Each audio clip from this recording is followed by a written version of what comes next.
Hello दोस्तों, कैसे हो आप सभी लोग। मैं दीपक यूट्यूब पर आपका स्वागत करता हूं। दोस्तों, अपन लोग सेकंड पार्ट पढ़ रहे हैं आज मोनेरे का। पहला पार्ट अपन लोग कंप्लीट कर चुके हैं। आप सभी लोगों ने उम्मीद है कि देख लिया होगा। नहीं देखा है तो पहले उसे जाके देखना और उसके बाद सेकंड पार्ट पे आना। ठीक है, अपन लोग आज पढ़ेंगे इकोनॉमिक इम्पोर्टेंस ऑफ बैक्टीरिया, यानी जीवाणु का आर्थिक महत्व। अपन लोग किस किस में यूज करते हैं और कहाँ पे ये फायदेमंद होते हैं और कौन सा बैक्टीरिया क्या करता है। तो ठीक है, अपन लोग देखते हैं। ये सीधे क्वेश्चन आपके एग्जाम्स में उठ के आते हैं, तो इनको अच्छी तरीके से कवर अप कर लेना।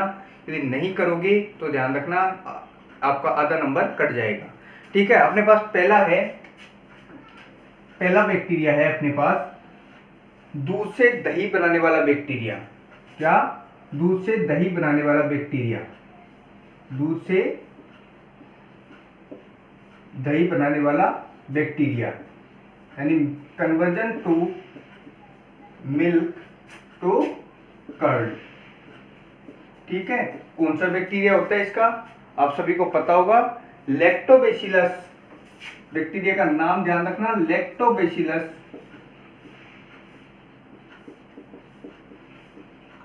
नामक बैक्टीरिया दूध से दही बनाने का काम करता है। ठीक है, लैक्टोबैसिलस, इस चीज को ध्यान रखना। हिंदी में लिखना आवश्यक नहीं है, लैक्टोबैसिलस ही इसका हिंदी में नाम होगा। तो ध्यान रखना आप सभी लोग। होता क्या है दोस्तों कि दूध के अंदर क्या होता है, एक केसिन नाम की प्रोटीन पाई जाती है, जिसका कन्वर्जन किसमें कर देता है, ये छोटी छोटी टुकड़ों में कन्वर्ट करके किसमें कन्वर्जन कर देता है, दही के अंदर कन्वर्जन कर देता है। ठीक है, दूध के अंदर दही के अंदर, दूध के अंदर कौन सी होती है प्रोटीन, केसिन नाम की प्रोटीन होती है। ध्यान रखना इस वाली प्रोटीन का नाम, कि दूध में पाई जाने वाली प्रोटीन कौन सी होती है। डायरेक्ट क्वेश्चन पूछा जाता है। दूध के अंदर प्रोटीन पाई जाती है अपने पास केसिन। ठीक है, कौन सी होती है, केसिन। इस वाली प्रोटीन को ये टुकड़ों में कन्वर्ट करके किसमें कन्वर्ट कर देता है, टुकड़ों में तोड़ के किसमें कन्वर्ट कर देता है, कर्ड के अंदर, यानी दही के अंदर। ठीक है, पहला अपना इकोनॉमिक इंपोर्टेंस ये वाला हो गया। लैक्टोबैसिलस नाम का जीवाणु ये करता है दूध से दही बनाने का काम। केसिन प्रोटीन इसमें सहायक होती है, जो कि किसमें, टुकड़ों में टूट के किसमें कन्वर्जन हो जाती है, दही में कन्वर्जन हो जाती है। ठीक है, अब सेकंड है अपने पास सिरका का निर्माण। किसका? विनेगर, सिरका, जो अपन लोग पेटीज, पिज्जा, बर्गर में जो डाल के खाते हैं वही सिरका। ठीक है, जो स्वाद बढ़ाने के काम में आता है। तो कौन सा बैक्टीरिया होता है इसको बनाने वाला, बैक्टीरिया होता है इसका एसिटोबैक्टर,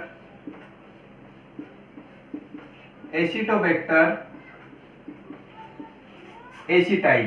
कौन सा?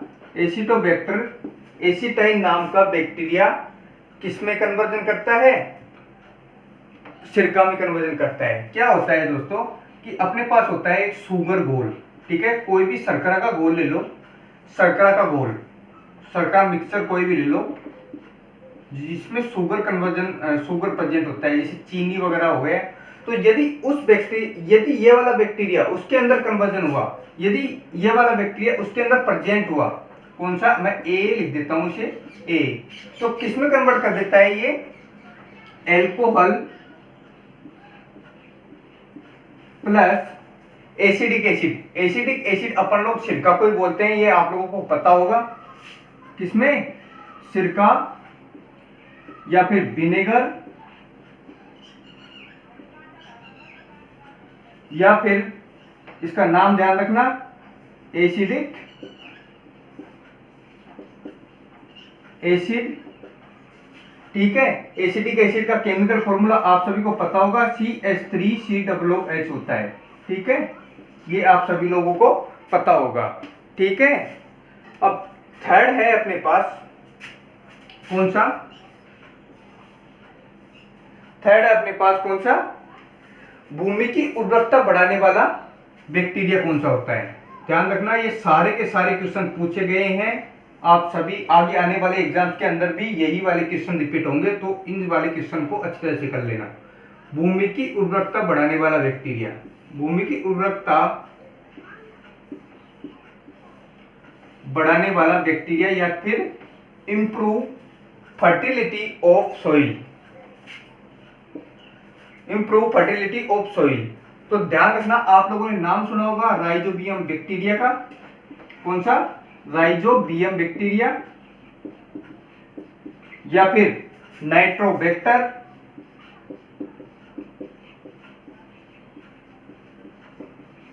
नाइट्रोबैक्टर नाम के बैक्टीरिया भूमि की उर्वरकता बढ़ाने में काम करते हैं। कैसे करते हैं ये देखिए, ये अपने पास राइजोबियम जो बैक्टीरिया होता है ये पाया जाता है किसके अंदर? रूट नोड्यूल्स के अंदर पाया जाता है। किसके अंदर? जड़ों के अंदर पाया जाता है। ध्यान रखना, क्वेश्चन पूछा जाता है कि राइजोबियम बैक्टीरिया कहाँ पे पाया जाता है, तो जड़ों की गांठों के अंदर, जड़ों की गांठों के अंदर। इसे इंग्लिश में बोलते हैं अपन लोग रूट नोड्यूल्स। रूट नोड्यूल्स के अंदर ये वाला बैक्टीरिया प्रेजेंट होता है। तो क्या करता है ये?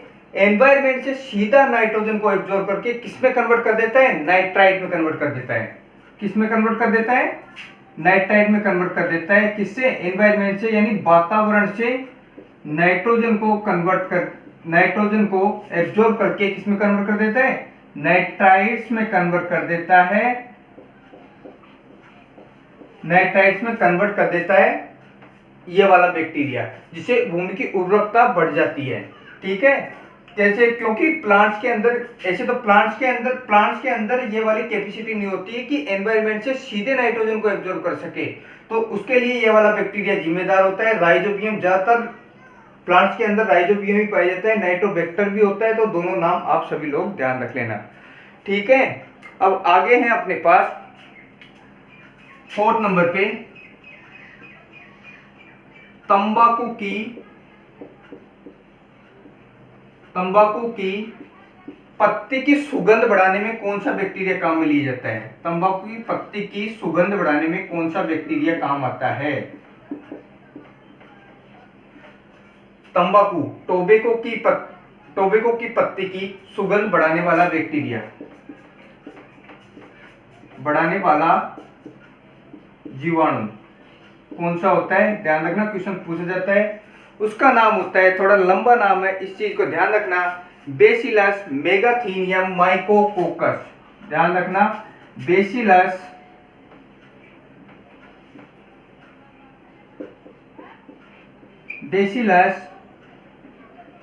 माइकोथीनियम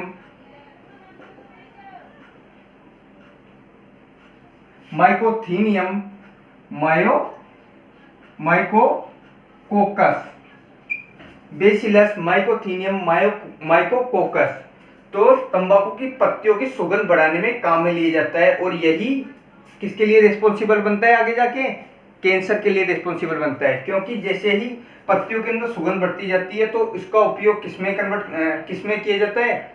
बीड़ी, तंबाकू वगैरह ये सब कुछ बनाने में काम में किया जाता है। इसको सुखाकर किसमें कन्वर्ट किया जाता है? उसमें किसमें काम में लिया जाता है? तंबाकू बनाने में काम में लिया जाता है। ठीक है, आगे है अपने पास लैक्टिक एसिड के निर्माण में, 5वें नंबर पे है अपने पास लैक्टिक एसिड निर्माण में, लैक्टिक एसिड फॉर्मेशन में कौन सा बैक्टीरिया काम में लिया जाता है? ध्यान रखना, ऊपर मैंने बताया था आपको लैक्टोबैसिलस, मैं एक बार रिवाइज करवा देता हूँ। लैक्टोबैसिलस, दूध से दही के निर्माण में कौन सा? लैक्टोबैसिलस नाम का जीवाणु। दूध में कौन सी प्रोटीन पाई जाती है? केसिन नाम की प्रोटीन पाई जाती है। ठीक है, विनेगर यानी सिरका का निर्माण, या फिर एसिडिक एसिड जिसका केमिकल फॉर्मूला क्या होता है? CH3COOH। किसमें? शुगर घोल को किसमें कन्वर्ट किया जाता है? एसिटोबैक्टर एसिटाइल बैक्टीरिया की प्रेजेंस में। किसमें? एल्कोहल, सिरका, या फिर एसिडिक एसिड, या फिर CH3COOH में। 3rd नंबर पे था अपना भूमि की उर्वरकता बढ़ाने में कौन सा बैक्टीरिया काम में लिया जाता है? भूमि की उर्वरकता बढ़ाने में राइजोबियम और नाइट्रोबैक्टर नाम का बैक्टीरिया काम में लिया जाता है, जो कि सीधे वायुमंडल से नाइट्रोजन को एब्जॉर्ब करके नाइट्राइट में कन्वर्ट कर देता है, क्योंकि प्लांट्स के अंदर नाइट्रोजन को सीधे एब्जॉर्ब करने की कैपेसिटी नहीं पाई जाती है। ठीक है, 4th नंबर पे अपने पास तंबाकू की सुगंध बढ़ाने में कौन सा बैक्टीरिया काम में लिया जाता है? बेसिलस माइकोथीनियम माइकोकोकस। जिससे जब तंबाकू की पत्तियां सूख भी जाती है ना, तो ये वाला बैक्टीरिया उसके अंदर प्रेजेंट होता है, जिसके बाद भी उसके अंदर खुशबू आती रहती है। तभी कोई तंबाकू पीता है तब अपन लोगों को बदबू आती है, तो इसी वाले बैक्टीरिया की वजह से होता है, जो कि कन्वर्ट किसमें करता है, तंबाकू की पत्तियों की सुगंध बढ़ा देता है। ठीक है, आगे है अपने पास लैक्टिक एसिड के निर्माण में। लैक्टिक एसिड के निर्माण में कौन सा बैक्टीरिया सहायक होता है? ध्यान रखना, दो बैक्टीरिया सहायक होते हैं इसमें, बैक्टीरियम लैक्टिटी एसिडी तथा बैक्टीरियम एसिडी लैक्टिटी। मैं लिख देता हूं, बैक्टीरियम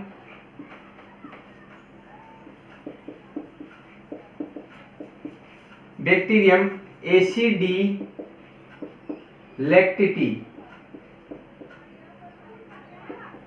लैक्टिटी और बैक्टीरियम, ध्यान रखना ये दोनों अलग अलग नाम है। बैक्टीरियम लैक्टिटी, यही वाला इधर आ जाएगा, लैक्टिटी एसिडी।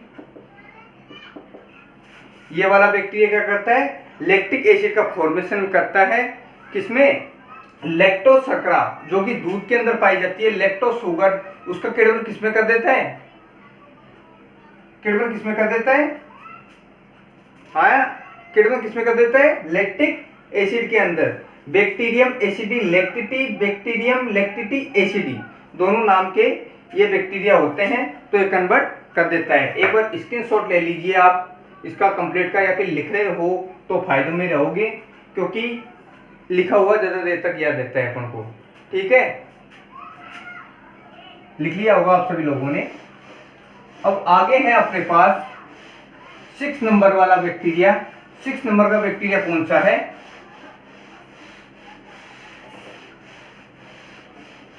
6 नंबर का बैक्टीरिया है अपने पास चाय की पत्तियों की क्यूरिंग में।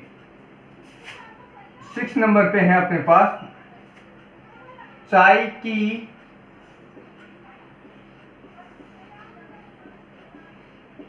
पत्तियों की क्यूरिंग में।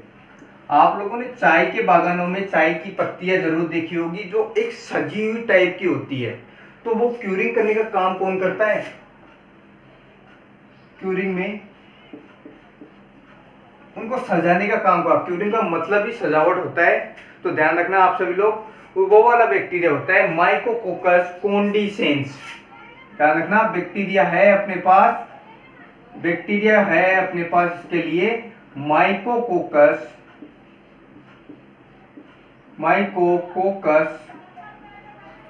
कोंडिसेंस। माइकोकोकस कोंडिसेंस नाम का बैक्टीरिया क्या करता है, चाय की पत्तियों की क्यूरिंग करता है ये। ठीक है, अब आगे है अपने पास 7 नंबर पे, 7 नंबर पे है अपने पास इकोलाई। इकोलाई क्या करता है, हमारे इंटेस्टाइन के अंदर हमेशा प्रेजेंट रहने वाला बैक्टीरिया है ये। इंटेस्टाइन के अंदर यानी छोटी आंत के अंदर, आंतों के अंदर, ऐसे लिख लीजिए, आंतों के अंदर पाए जाने वाला बैक्टीरिया। ध्यान रखना, क्वेश्चन पूछा जाता है आंतों में पाए जाने वाला बैक्टीरिया कौन सा है, पाए जाने वाला जीवाणु, it is present in our intestine. क्या करता है ये, विटामिन का डाइजेशन करने में ये सहायक होता है। ठीक है, किसमें, विटामिन का डाइजेशन करने में, विटामिन का पाचन करने में इकोलाई सहायक होता है।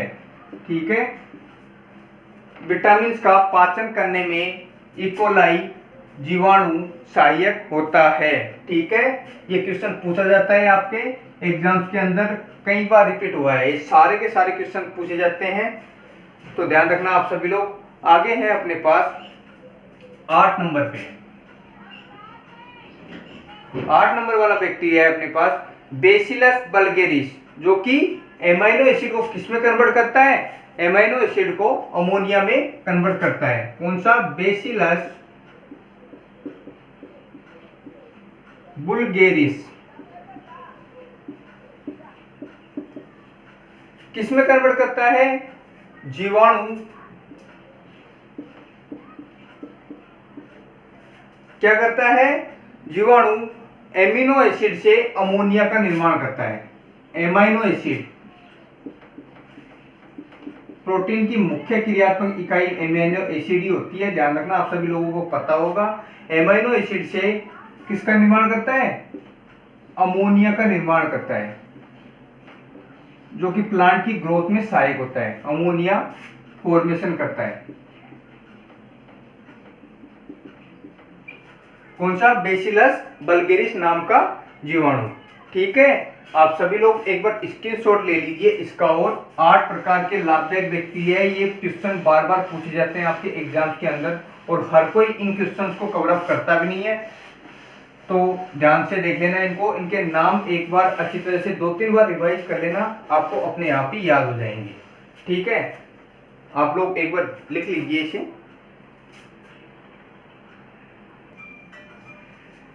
देखिए, अब अपन लोग क्या करते हैं, प्रतिजैविक यानी एंटीबायोटिक्स जिससे प्राप्त होती है।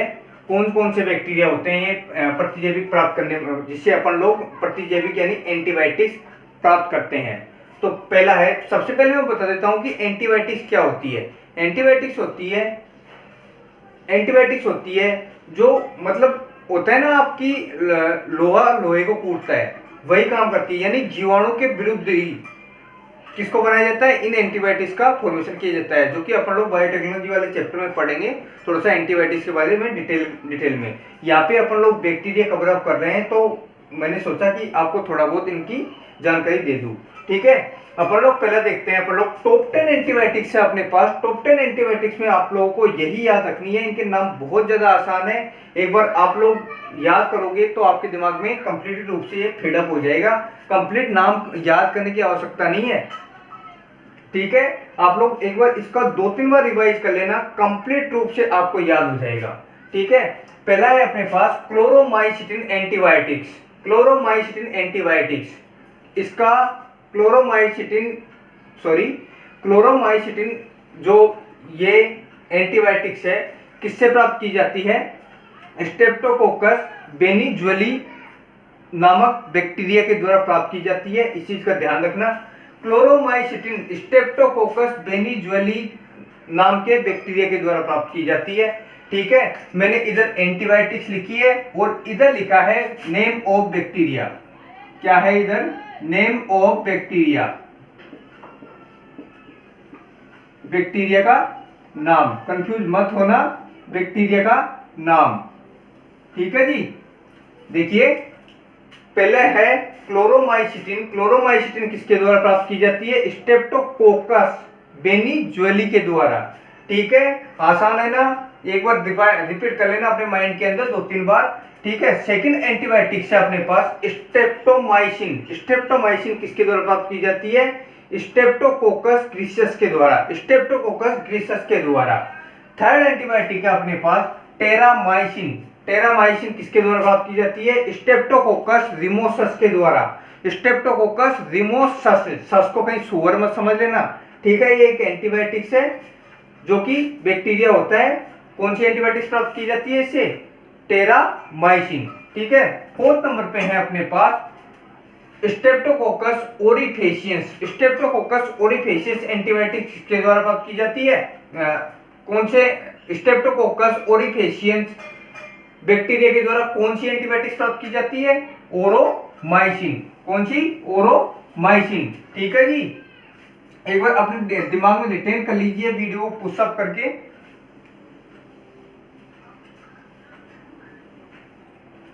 ठीक है, 5 नंबर पे अपने पास नोवोबायोसिन। नोवोबायोसिन एंटीबायोटिक्स किसके द्वारा प्राप्त की जाती है? स्ट्रेप्टोकोकस निवियस के द्वारा। स्ट्रेप्टोकोकस निवियस के द्वारा। ठीक है, ये ऊपर की थोड़ी सी टफ लग रही होगी, अब बाकी सारी आसान आ जाएंगी, तो आपको याद करने में तकलीफ नहीं होगी बिल्कुल भी। ठीक है, अब देखिए 5 नंबर पे अपने पास नोवोबायोसिन स्ट्रेप्टोकोकस निवियस के द्वारा प्राप्त की जाती है ये वाली एंटीबायोटिक्स।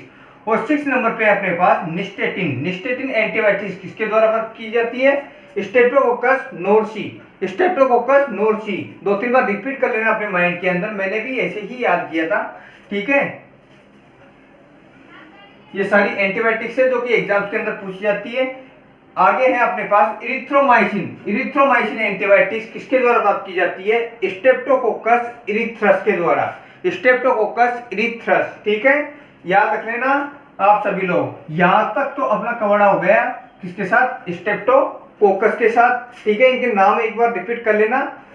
और आगे है अपने पास बेसिलस वाली एंटीबायोटिक। बेसिलस क्या होती है? मुख्य रूप से बेसिलस का मतलब यहाँ पे क्या होता है, आपको शेप में आपको याद करने की आवश्यकता नहीं। बेसिलस मतलब होता है एक रोड शेप के बैक्टीरिया होते हैं ये, यानी छड़ाकार बैक्टीरिया होते हैं। और कोकस मतलब होते हैं गोल टाइप के, जो कि इस प्रकार की कुछ चीजें बनाते हैं। ये इस प्रकार के ये बैक्टीरिया होती है, इनकी जो शेप होती है। और बेसिलस होते हैं अपने पास कुछ इस प्रकार के, ठीक है। इस वजह से इनका नाम ये पड़ा है, ठीक है। अब देखिए अपने पास 8 नंबर पे अपने पास टायरोथ्राइसिन ए। टायरोथ्राइसिन ए कौन से बैक्टीरिया के द्वारा प्राप्त की जाती है? बेसिलस ब्रेविस बैक्टीरिया के द्वारा प्राप्त की जाती है टायरोथ्राइसिन ए। ध्यान रखना, बहुत ज्यादा इंपॉर्टेंट है ये। एंटीबायोटिक्स पूछी जाती है। यदि एग्जामिनर को अपना पेपर टफ बनाना है ना, तो ये वाली एंटीबायोटिक्स जरूर आएगी आपके एग्जाम्स के अंदर, ठीक है। अब आगे है अपने पास 9 नंबर पे अपने पास polymyxin B. Polymyxin B bacillus polymyxa के द्वारा ये वाली एंटीबायोटिक्स प्राप्त की जाती है। पोलीमिक्सिन बी बेसिलस पोलीमिक्सा के द्वारा ये वाली एंटीबायोटिक्स प्राप्त की जाती है। आगे है लास्ट है 10 नंबर बेसिट्रेसिन एंटीबायोटिक्स किसके द्वारा प्राप्त की जाती है? बेसिलस सबटिलिस बैक्टीरिया के द्वारा ये वाली एंटीबायोटिक्स प्राप्त की जाती है। इस चीज का आप लोग ध्यान रख लेना, एक बार स्क्रीनशॉट ले लीजिए और वीडियो को एक बार पुश करके एक बार इनका नाम जरूर रिटर्न कीजिए अपने दिमाग के अंदर। साथ ही साथ करते जाए दोस्तों, बात के ऊपर कोई भी चीज न छोड़े, नहीं तो बात तो बाद में रह जाता है, आप लोग कभी याद नहीं कर पाते हैं इनको। और एक बार आपके दिमाग के अंदर ये वाली चीज बैठ गई तो कभी नहीं भूलोगे, ठीक है। वीडियो पुशअप कीजिए, एक बार याद कर लीजिए। आई थिंक कर लिया होगा आप सभी लोगों ने। मैं देखता हूं अब आगे है अपने पास हानिकारक बैक्टीरिया कौन कौन से होते हैं। हानिकारक बैक्टीरिया पढ़ेंगे, कुछ एक नाम है इनके, ध्यान रख लीजिए आप सभी लोग। हानिकारक बैक्टीरिया, पहला बैक्टीरिया है अपने पास जो कि फूड पॉइजनिंग करता है। फूड पॉइजनिंग करता है। पहला है अपने पास कौन सा? Clostridium botulism. क्या करता है? फूड पॉइजनिंग यानी भोजन विषाक्तता। भोजन विषाक्तता,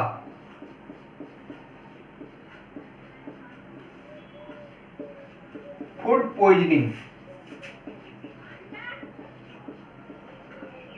ध्यान रखना, भोजन विषाक्तता इंग्लिश में याद रखो फूड पॉइजनिंग, यानी खाने के अंदर क्या कर देता है? ये जहर घोल देता है, ठीक है। इसका नाम कौन सा होता है? फूड पॉइजनिंग करने वाला बैक्टीरिया कौन सा होता है? क्लोस्ट्रीडियम बोटुलिज्म नाम का बैक्टीरिया होता है। क्लोस्ट्रीडियम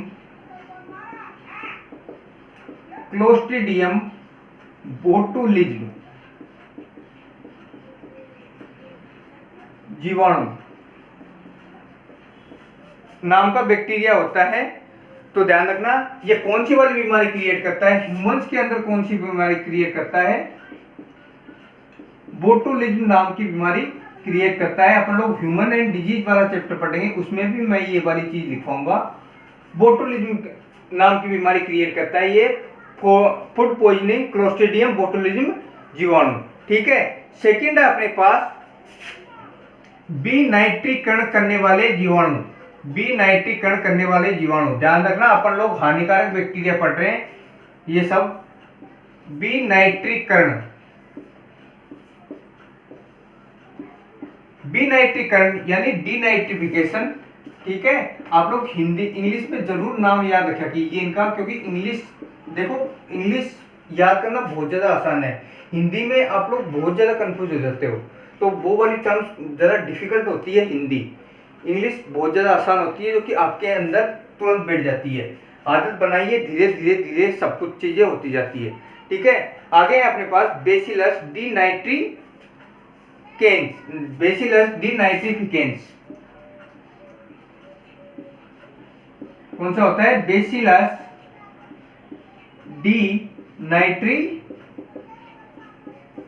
डिनाइट्रिफिकेंस। ध्यान रखना क्या करता है ये, डिनाइट्रिफिकेशन करता है। क्या करता है ये, अपन लोगों ने पहले पढ़ा था लाभदायक बैक्टीरिया के अंदर कि राइजोबियम क्या करता है, वातावरण से नाइट्रोजन को एब्जॉर्ब करके क्या करता है, नाइट्राइड में कन्वर्ट करता है। ये क्या करता है कि नाइट्रोजन, जो नाइट्राइड आयन बने हैं उनको किस में कन्वर्ट कर देता है, नाइट्रोजन के अंदर कन्वर्ट कर देता है। तो ये एक हानिकारक बैक्टीरिया कहलाता है, जो कि पेड़ पौधे के लिए बहुत ज्यादा हानिकारक होती है। ठीक है, अब तीसरा है अपने पास, ये हो गया, ये दोनों याद रख लेना, दोनों ही इंपॉर्टेंट है, इसके बाहर कुछ नहीं आता है। ठीक है, अब अपन लोग देख लेते हैं पौधों में होने वाले रोग किसके द्वारा, बैक्टीरिया के द्वारा, क्योंकि ये आगे कवर अप नहीं करवाए जाएंगे, आप लोगों को यहीं पर ही कवर अप करेंगे अपन लोग ये वाले। ठीक है, अब देख लीजिए पौधे में होने वाले रोग। पहला है अपने पास, पहली डिजीज है अपने पास, देखिए disease in plants by bacteria. Disease in plants by bacteria. ठीक है, पहली डिजीज कौन सी है अपने पास, पहली डिजीज है अपने पास फलों में क्राउन गाल रोग, यानी फलों में क्राउन गाल रोग, फलों में क्राउन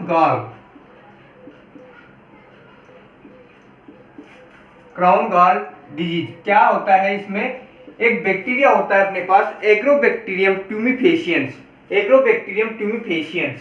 कौन सा, एग्रोबैक्टीरियम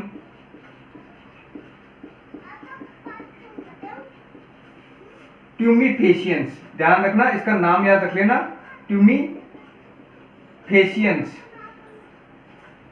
ये वाला क्या करता है, ये ट्यूमर इंड्यूसिंग बैक्टीरिया होता है, जो कि क्या करता है, जैसे प्लांट्स के अंदर एंटर हुआ तो वहां पे जो अपने जो ग्रोथ कर रही होंगी जो सेल, उसके अंदर धस जाएगा और यहाँ पे एक ट्यूमर प्रकार का, यानी इस प्रकार का फोल्ड ये फॉर्मेशन कर देता है। तो इसके आसपास की जो सेल्स होती है वो भी इससे संक्रमित हो जाती है और कंप्लीट प्लांट के अंदर क्या होती है, एक क्राउन जैसी संरचना दिखाई देने लग जाती है वहां पे जहाँ पे इंफेक्टेड हुआ है, और धीरे धीरे धीरे पूरे प्लांट को ये संक्रमित करता जाता है। क्राउन काल का मतलब होता है एक मुकुट जैसा दिखाई देता है ये। ठीक है, एग्रोबैक्टीरियम ट्यूमिफेशियंस के द्वारा होता है, ये आप लोग ध्यान रखना। ठीक है, और आगे है अपने पास सेकेंड डिजीज है अपने पास चावल में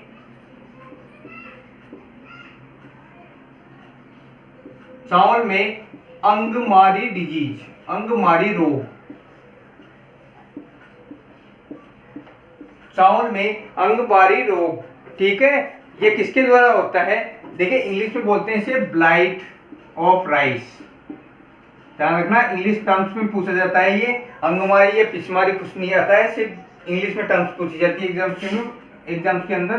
तो क्या है, ब्लाइट ऑफ राइस। ब्लाइट का मतलब क्या होता है, अंगमारी ही होता है। ठीक है, ये किसके द्वारा होता है, एक बैक्टीरिया होता है अपने पास जेंथोमोनास, जेंथोमोनास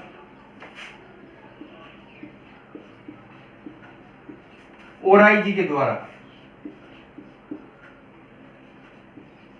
जेंथोमोनास ओराइजी नाम का बैक्टीरिया चावल में blight of rice disease create करता है। ठीक है, तीसरे नंबर पे है अपने पास गेहूं का टुंडू रोग। ये सीधे क्वेश्चन पूछे जाते हैं आपके एग्जाम्स के अंदर। ठीक है, इनको इग्नोर मत करना, कहीं आप लोग स्किप करके आगे बढ़ जाओ, ये बहुत ज्यादा इंपॉर्टेंट है आपके एग्जाम्स के अंदर, ये पूछे जाते हैं आपके एग्जाम्स के अंदर, और कोई नहीं पढ़ाता इनको। मैंने देखे हैं, हमने भी देखे हैं, यूट्यूब पे सारे चैनल देखे हैं, कोई नहीं पढ़ाता इनको, कोई नहीं कवर अप करता। यदि एग्जामिनर को टफ पेपर बनाना है तो इनमें से क्वेश्चंस जरूर आएगा। ठीक है, देखिए आगे देख लीजिए अपने थर्ड नंबर पे है अपने पास गेहूं में टुंडू रोग।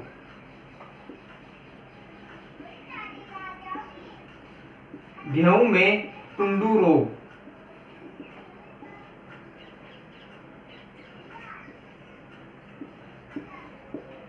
इंग्लिश में भी इसे टुंडू ही बोलते हैं। ठीक है, टुंडू रोग। तो क्या होता है, कौन सा होता है, कोराइनिबैक्टीरियम ट्रिटिकी नाम का बैक्टीरिया होता है जो गेहूं में क्या करता है, टुंडू रोग क्रिएट करता है। कौन सा, कोराइनिबैक्टीरियम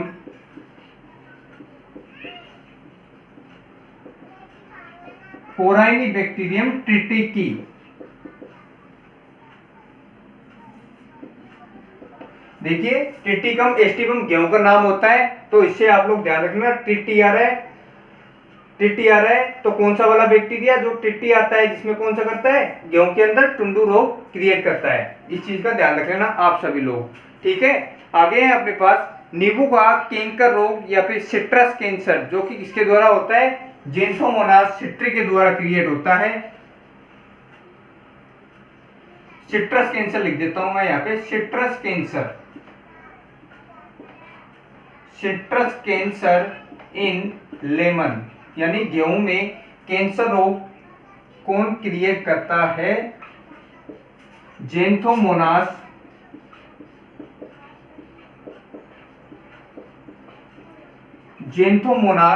सिट्री, ठीक है। ओराइजी क्रिएट करता है चावल के अंदर और सिट्री क्रिएट करता है किसके अंदर, लेमन के अंदर क्रिएट करता है, ठीक है। आगे है अपने पास आलू का सेथिल रोग या फिर पोटैटो विल्ट, पांचवा है अपने पास आलू का सेथिल रोग,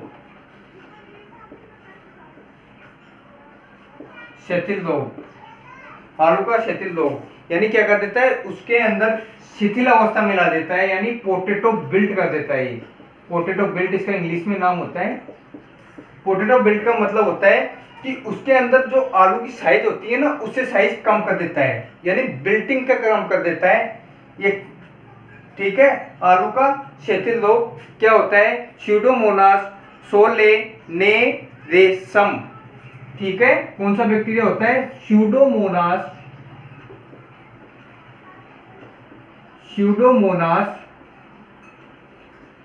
सोलेनेरेसम, इस वाले बैक्टीरिया का आप लोग ध्यान रख लेना, ठीक है। आप लोगों के अब ये कंप्लीट हो चुके हैं, डिजीज कंप्लीट हो चुकी है बैक्टीरिया के अंदर। यहाँ पे 2 डिजीज और बची है, चलो अपन लोग ह्यूमन हेल्थ एंड डिजीज में कवर अप कर लेंगे इसको। तो आप सभी लोग इनको ध्यान रखना, एक बार इनको जरूर याद रखना, क्योंकि कई बच्चे होते हैं जो कि इनको छोड़ देते हैं। छोड़ना नहीं है, आपको कंप्लीट 100 में से 100 मार्क्स लाने हैं इन सारे क्वेश्चंस को करके। ये स्किप किया जाता है, हर टीचर के द्वारा भी स्किप किया जाता है, और स्टूडेंट तो करेगा ही करेगा। यदि टीचर नहीं पढ़ाएगा तो स्टूडेंट तो 100% इनको स्किप करने वाला है, ठीक है। तो एक एक पहले फर्स्ट पार्ट देखना, उसके बाद सेकंड पार्ट देखना, क्योंकि बहुत ज़्यादा इंपॉर्टेंट है ये वाले क्वेश्चंस। मैं आपके लोगों के लिए सारी कंप्लीट सीरीज लाने वाला हूँ, तो आराम से पढ़ाई करते रहिए और चैनल को शेयर जरूर कीजिए, और सब्सक्राइब तो करना ही करना है आपको, ठीक है। और कोई भी प्रॉब्लम हो तो कमेंट्स जरूर कीजिए, ठीक है। Thank you.